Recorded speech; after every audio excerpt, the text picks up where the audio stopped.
দিতে পারছে না, বিদ্যুৎ দিতে পারছে না, দ্রব্যমূল্য নিয়ন্ত্রণে রাখতে পারছে না, কর্মসংস্থানের প্রতিশ্রুতি দিয়েছিল, একটি কর্মসংস্থানও নিশ্চিত করতে পারে নাই।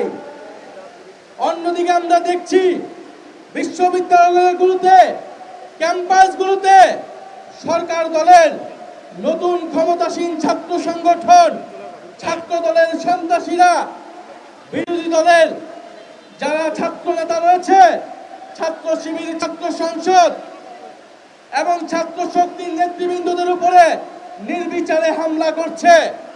তারা পুরনো ছাত্রলীগের জায়গা দখল করে ক্যাম্পাস দখলের পায়তারা করছে। আমরা বলবো, জুলাই গণ অভ্যুত্থানের জুলাই যোদ্ধারা এখনো ক্যাম্পাসগুলোতে রয়েছে। কোনোভাবেই ক্যাম্পাসের দখলদারিত্ব কোনো ক্ষমতাসীন ছাত্র সংগঠনকে আপনারা দেবেন না। আপনাদের রক্ত ঝরছে, বাংলাদেশের মানুষ এটা দেখছে, বাংলাদেশের জনগণ আপনাদের সাথে আছে।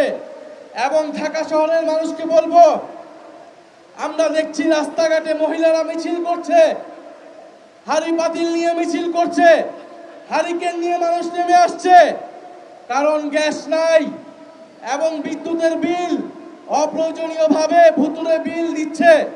ঢাকা শহরের মানুষের উপরে এই যে নির্মম অত্যাচার এই সরকার শুরু করেছে, আমরা জানতাম এই অত্যাচার করবে, কারণ গণভোটের গণরায় যেই সরকার মানে না, জনগণের কোনো দাবি দেওয়া এই সরকার পূরণ করবে না। ফলে এই সরকার যেই বিশ্বাসঘাতকতা এই নির্বাচনের শুরু থেকেই করেছে, সরকার প্রতি পদে পদে এই বিশ্বাসঘাতকতা বাংলাদেশের জনগণের সাথে করে যাবে। কিন্তু আপনারা, আমরা বাংলাদেশের জনগণ এই সরকারকে কোনোভাবেই এই ধরনের আচরণ করতে দেব না।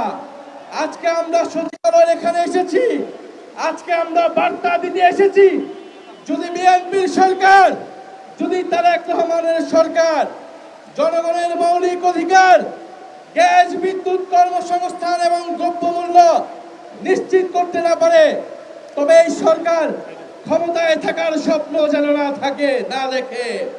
প্রিয় জনগণ, আপনাদেরকে ধন্যবাদ জানাচ্ছি এবং সরকারের প্রতি বলবো, অবিলম্বে গ্যাসের দাম বৃদ্ধি করার কোন ধরনের পায়তারা করলে গদিতে বসতে পারবেন না।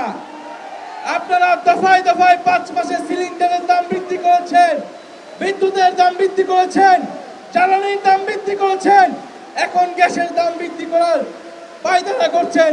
এই পায়তারা অবিলম্বে বন্ধ করতে হবে। সবাইকে ধন্যবাদ।